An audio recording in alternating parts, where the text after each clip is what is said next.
பாதம் சேவிக்க ஸ்ரீ ஏழுமலை வந்து கோபாலன் புகழ் பாடுவோம். நம் குறை தீர்ந்து கொண்டாடுவோம். மா பாவம் செய்தாலும் மன்னிக்கும் மகாராஜ் மலை மீது படியேறுவோம். அவர் மலர் பாதம் தினம் காணுவோம்.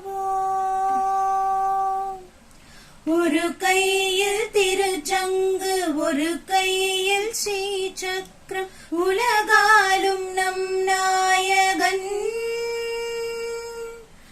ஒரு கையில் திருச்சங்கு ஒரு கையில் ஸ்ரீ சக்கரம்